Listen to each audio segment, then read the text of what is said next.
আল্লাহ সন্তুষ্টি অর্জন করতে চাই। জান্নাতে যাওয়ার রাস্তা একটাই, সঠিক রাস্তা কয়টা? সোনামুখী যাওয়ার রাস্তা চৌরাস্তার মধ্যে দাঁড়িয়ে থেকে যে উদাহরণ দিয়েছি, যদি শিয়ালতে হয় তাহলে রাস্তা একটাই, খুলনা রাস্তা চট্টগ্রাম রাস্তা গেলে সোনামুখী পৌঁছে যাবে। একইভাবে জান্নাতের রাস্তা একটাই, এই যে সিরাতাল মুস্তাকিম, সিরাতাল মুস্তাকিমের রাস্তা একটাই। এই পথ অগ্রসর করেই জান্নাত পাওয়া যাবে, আল্লাহ সন্তুষ্ট হবেন। কিন্তু জাহান্নামে যাওয়ার রাস্তা অনেক। আপনি আমাদেরকে বিভ্রান্ত করার জন্য শয়তানের চ্যালেঞ্জ তো আছে, নষ্টের ধোঁকা তো আছে। আমাদের পরিবার পরিজন আত্মীয় স্বজনের বাধা আছে, সমাজ রাষ্ট্র আমাদের বিরুদ্ধে দাঁড়িয়েছে, এটা আছে। অজ্ঞতা এটাও আছে বড় বাধা। এই বাধা থাকবে, আবার হেদায়েতের পথ আছে। জেনে শুনি এই পথে আমরা অগ্রসর হয়ে আছি। সুতরাং শয়তানের ওয়াসওয়াসা, নফসের ধোঁকা, অজ্ঞতা, সমাজ পরিবেশ রাষ্ট্রের হুমকি ধমকি, পরিবার পরিজনে দুনিয়ার প্রলোভন আমাদের বিভ্রান্ত করতে চাই। আন্দোলন করছি, আন্দোলনের উপর থাকা এত সহজ। ইসলামী আন্দোলনের পথ আজকে মনে রাখতে হবে, সেই পথে আমরা অগ্রসর হচ্ছি যে পথ হচ্ছে ত্যাগ এবং কুরবানির পথ, যে পথ হচ্ছে শাহাদাতের পথ, যে পথে পাওয়া যায় না দিদি মোদার প্রান্তরে তিনজন সাহাবী, তিনজন সেনাপতির নাম ঘোষণা করা হল। জাফর বিন আবু তালিব বিদায় নিয়ে যাত্রা শুরু করেছেন। পেছনে স্ত্রী সন্তান ৭০টি কাটা কবুতরের মতো ছটফট করে কান্নাকাটি করছে। পেছনে তাকানোর সুযোগ ছিল না, পেছন দিকে তাকানো। আব্দুল্লাহ বিন রাওয়াহা নতুন বিবাহ করেছেন, স্ত্রীর সাথে দেখাও হয়নি। সেই স্ত্রী মায়া মুখের পেছনে থেকে চলে গেছেন যুদ্ধের ময়দানে। আমরা আজকে যখন আমাদের আন্দোলনের পথে অগ্রসর হই, তখন এরকম বাড়ি থেকে যখন বেরিয়ে আসি, যখন উত্তপ্ত ময়দানে আমরা থাকি, তখন আমাদের মায়েরা, আমাদের বাবারা, আমাদের আত্মীয় স্বজনরা কিভাবে আমাদেরকে বাধা দিতে চান, আমাদেরকে আগলে রাখতে চান, আমাদেরকে সংরক্ষিত রাখতে চান, বাঁচিয়ে রাখতে চান। এই ভালোবাসা প্রেম আছে, তারপরে আমাদেরকে শুধু দিতে হবে। প্রিয় ভাইয়েরা আমার, চট্টগ্রাম বিশ্ববিদ্যালয়ের শহীদ মাসুদ বিন হাবিব ভাই মাকে ফোন দিয়ে বলেছিলেন, মা আমি 10 ফেব্রুয়ারি বাড়িতে আসবো। মোবাইলে কথা বলে তো আজমিরিগঞ্জ থেকে চট্টগ্রাম বিশ্ববিদ্যালয় অনেক অনেক, যেই সিলেট থেকে আজমিরিগঞ্জ যায় এত রাস্তা এত খারাপ এবং এত দূরে, সিলেট থেকে আজমিরিগঞ্জ যেতেই প্রায় 4 ঘন্টা সময় লেগেছে। সেই জায়গা থেকে চট্টগ্রাম বিশ্ববিদ্যালয় কত দূরে, মা কতদিন থেকে দেখেন না। মাকে সান্ত্বনা দিয়ে মাসুদ বিন হাবিব ভাই বলেছে, মা আমি 10 ফেব্রুয়ারি বাড়িতে, অনেক কথা হবে। মা ছেলে আসবে বলে কিছু প্রস্তুতি নিয়ে দিচ্ছে। এই ছোট বড়ি গাছে বড়ি দেখেছে, ছেলে আসলে খাবে, সেই প্রস্তুতি ছিল। তিনি ওয়াদা রক্ষা করেছেন। 9 তারিখ রাতেই একজন আমাকে এসএমএস দিয়ে বলল, 9 তারিখ রাত যদি হয়, রাতের পরিস্থিতি সুতরাং 10 তারিখে তিনি এসেছেন। মায়ের কাছে তিনি ফিরেছেন, কিন্তু অক্ষত অবস্থায় ফিরতে পারেন। মায়ের সাথে অন্য সময় আসলে অনেক খুশ গল্প হতো। মাকে কপালে চুম্বন দিতেন, চুমু দিতেন, মাও তার কপালে চুমু দিতেন। কিন্তু সেদিন আসার পর মা চুমু দিয়েছেন, ছেলে আর চুমু দিতে পারে। অন্য সময় বাড়িতে আসলে মা বুকে জড়িয়ে ধরে অনেক প্রশ্ন করতেন, জানতে চাইতেন তোর বিশ্ববিদ্যালয়ের অবস্থা কেমন, পড়াশোনা কেমন, হোস্টেলে কেমন থাকতে হয়, কিভাবে খেতে হয়, কষ্ট হয়েছে কিনা, কত প্রশ্ন করা হয়। ওই দিন মা চিৎকার করে হাবুডু করে প্রশ্ন, মাসুদ বিন হাবিব কি করেছেন, কিন্তু ছেলে একটা উত্তর দিতে পারে। আমার অসুস্থ দাদি সবসময় বলতেন, মাসুদ তোর মাদ্রাসায় পড়িয়েছি, বিশ্ববিদ্যালয়ে পড়ছিস, আমার জানাজা তুই ছাড়া কেউ পড়তে পারেনি। আজকে সেই অসুস্থ দাদি চিৎকার করে বলছে, আমার জানাজাকে পড়াবো। যে বাবা হাবিবুর রহমান স্বপ্ন দেখেছিলেন আমার জানাজা পড়াবে মাসুদ বিন হাবিব, আমার কঠিন কাঁধে নেবে মাসুদ বিন হাবিব, আজকে মহান আবেগ মুসলমান যখন তার সন্তানের কবির কাজ নিয়েছেন, তার কষ্টগুলো কি হতে পারে আজকে ভাব করতে হবে। আমরা আজকে নাসিরুদ্দিন হারিয়ে হওয়ার সিদ্ধান্ত নিয়ে বাড়ি থেকে বের হয়েছি, এই কথা বলে চলবে না। এই কাফেলার নাম হচ্ছে সুইদি কাফেলা। রাসূল সাল্লাল্লাহু আলাইহি ওয়াসাল্লামকে অনুসরণ করার কারণে সাহাবায়ে কেরামদের কি অবস্থা হয়েছিল আমাদের কাছে পরিষ্কার। বেলাল রাদিয়াল্লাহু আনহু উত্তপ্ত বালুর মধ্যে শুয়ে রাখা হতো, কষ্ট পেয়ে আত্মহত্যা শরীরে চামড়া মন্ত্র জড়িয়ে করে ছাই হয়ে যেত। একদিন বেলাল রাদিয়াল্লাহু আনহুকে উত্তপ্ত বালুর মধ্যে শুয়ে রাখা হয়েছে, হাত পা বেঁধে রাখা হয়েছে, চামড়া মাংস জড়িয়ে করে ছাই হয়ে যাচ্ছে। উমাইয়া প্রশ্ন করলো, বেলাল তুমি মুহাম্মদকে বলে যাও, আল্লাহকে বলে যাও, তাহলে তোমার উপরে নির্যাতন আসবে না, কষ্ট আসবে না। বেলাল তার কথা অস্বীকার জানালেন। তখন পাথর বুকের মধ্যে চাপিয়ে দেওয়া হলো। এবার প্রশ্ন করা হলো, বেলাল এখন তো তোমাকে বলতে হবে, নতুবা তোমার কষ্টের তোমার শ্বাস প্রশ্বাস বন্ধ হয়ে যাবে। এবার বলো মোহাম্মদকে ভুলে যাবে, আল্লাহকে ভুলে যাবে। একদিকে চামড়া মাংস যদি ছাই হয়ে যাচ্ছে, অন্যদিকে বুকের মধ্যে একটি বিশাল পাথর, শ্বাস প্রশ্বাস বন্ধ হয়ে যাচ্ছে, কথা বলার সাহস নেই। তখন তাকে প্রশ্ন করা হয়েছে, তিনি উত্তর দিতে পারছেন না, শুধু আকাশের দিকে আমি উঁচু করে রাখি। যখন একটু সামর্থ্য হয়েছে কথা বলার, তখন শুধু একটা শব্দ কয়েকবার উচ্চারণ করেছে, আহা আহা আহা। এত কষ্ট এবং নির্যাতনের বড় সাহাবায়ে কেরাম ইসলাম থেকে 1 ইঞ্চি পরিমাণ সরে দাঁড়ান নাই। 1982 সালের 11 মার্চ রাজশাহী বিশ্ববিদ্যালয় রবীন্দ্র আয়োজন করেছিল ইসলামী ছাত্র শিবির। সেই হামলা করে সেই রবীন্দ্র ছাত্রদেরকে শহীদ করা হয়েছিল। তার মধ্যে একজন ছিল আব্দুল হামিদকে রক্তাক্ত করে লুটিয়ে পড়েছেন মাটিতে। তখন একজন সন্ত্রাসী বুকের মধ্যে ছুরি ছেঁকে বলেছিল, আব্দুল হামিদ তোমাকে আমি পছন্দ করি, তোমাকে ছেড়ে দেবো, মারবো না, তুমি শিবির ছেড়ে দাও। আব্দুল হামিদ তখন এই কঠিন পরিস্থিতিতে বলেছিলেন, এই বিশ্ববিদ্যালয়ে আমি মেধাবী ছাত্র হিসেবে প্রবেশ করেছি, বিশ্ববিদ্যালয়ে প্রবেশ করেছি, আমি নামাজ পড়তে জানতাম, কোরআন পড়তে জানতাম, আমি হাদিস পড়তে জানতাম, আমি ইসলাম পড়তে জানতাম। ইসলামী ছাত্র শিবির আমাকে হাত ধরে ধরে মসজিদে নিয়ে গিয়েছে। ইসলামী ছাত্র শিবির আমার হাতে কোরআন তুলে দিয়েছে, হাদিস তুলে দিয়েছে, ইসলামী সাহিত্য তুলে দিয়েছে। অন্ধকার পথ থেকে আলোর পথে নিয়ে এসে আমার জীবন চলে যেতে পারে, আমি এই পথে কিছু করতে পারবো না। এরপর একটা ইটের পর মাথা রেখে আরেকটা ইট দিয়ে আব্দুল হামিদের মাথাকে ক্ষত করে দেওয়া হয়েছে। সাদা বরণ করেছেন, এই বাতিলের কাছে আত্মসমর্পণ করেন। সেই কাফেলা হচ্ছে আমরা। এই আন্দোলন করতে পাওয়ার তো কিছু সব হারিয়ে যাবে।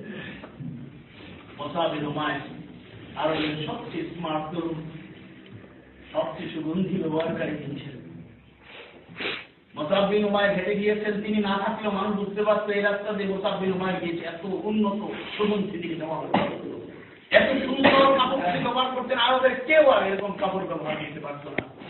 সেই মুসাব বিন উমাইর ইসলাম গ্রহণ করার পর বিশাল একটি পরিবর্তন এসেছিল। ইসলাম আনয়নের পর একদিন রাসূল করিম সাল্লাল্লাহু আলাইহি ওয়াসাল্লাম সাহাবাদের নিয়ে তাহিয়াতুল অনুষ্ঠান চলছে, আলাপ আলোচনা করছেন। পাশ দিয়ে যাচ্ছেন মুসাব বিন উমাইর। রাসূল বললেন, এই লোকটা কি বললো, কেউ বললো চিনি, কেউ বললো চিনি না। তো রাসূল চোখের পানি দিয়ে বললেন, এই ছিল মুসাব বিন উমাইর। এই মুসাব বিন উমাইর চাইতে সুন্দর কাপড়কে পরিধান করতে পারত না, আলাদা গোলাপ ছিল। এই যে মুসাব বিন উমাইর, যার শরীরে এত উন্নত মানের সুগন্ধি ব্যবহার করা হতো, এত সুগন্ধি ব্যবহার করতেন, সে অনুপস্থিত থাকলে লোকেরা বুঝতে পারতো এদিকে মুসাব বিন উমাইর গিয়েছে। আজকে মুসাব বিন উমাইর আমাদের বাড়িতে এসে যাচ্ছেন, কিন্তু তার শরীরের মধ্যে অসংখ্য, কাপড়ের মধ্যে অসংখ্য অবহিত তালিকা, সব হারিয়েছে। ইসলামী আন্দোলন, ইসলামী আন্দোলন। আমরা যখন 1969 সালের 15 আগস্ট শহীদ হওয়া শেখ আব্দুল মালিক ভাইয়ের কথা শুনি, একই জন্য পুনরাবৃত্তি হচ্ছে। আজকে অসংখ্য ভাইদের অনেক সমস্যা, আমরা তো সবচেয়ে বেশি বলা যায় এত মজলুমদের আক্রমণ আমাদের শুনতে হয়, সুতরাং আমরা সবচেয়ে বড় মজলুম বলতে পারি। অসংখ্য অবৈধ ভাইরা আজকে অঞ্চলের পানি পেলে আমাদের জীবন শেষ করার জন্য কথা বলে, আমরা তাদের কোনো সদস্য দিতে পারি না। মেধা আছে, যোগ্যতা আছে, রেজাল্ট আছে, সংগঠনের স্বার্থে কোরবানি করতে হবে, সেই হিসেবে তাদেরকে আমরা যখন ছুটি দিতে পারি না, তখন আমাদের কিরকম কষ্ট হয় সেটা প্রকাশ করে। ইসলামী আন্দোলন শিক্ষা দিয়েছে। আমার সবচেয়ে আহ্বান জানাতে চাই, এই কথাটি বলতে চাই, এই আন্দোলন কত বড় একটা জান্নাতি আন্দোলন আপনি কল্পনা করতে পারেন।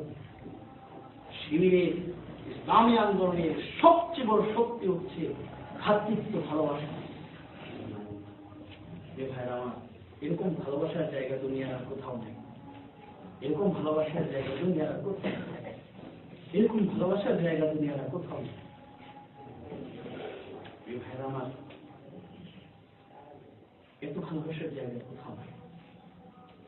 আমাদের আপন ভাইয়ের কোন সমস্যা যদি আমরা শুনি, আমাদের মধ্যে এত ব্যাকুলতা থাকে না।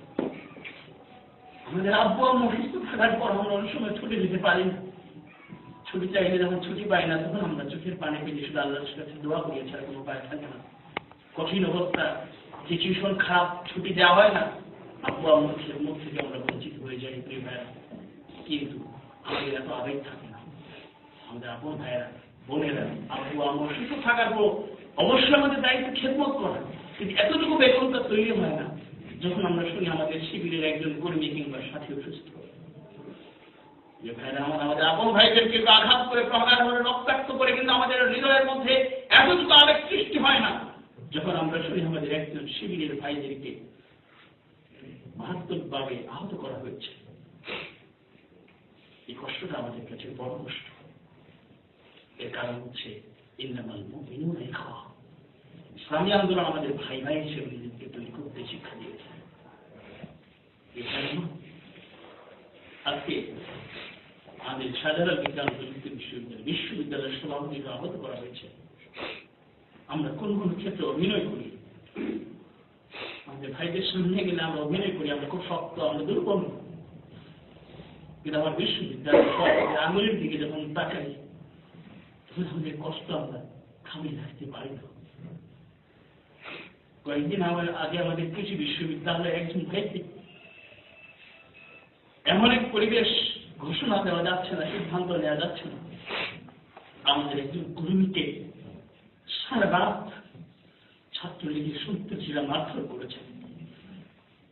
ছাত্রলীগের মারধরে আমাদের কর্মী চিৎকারে সকল হলের সকল ছাত্ররা রাজে জেগে উঠেছে।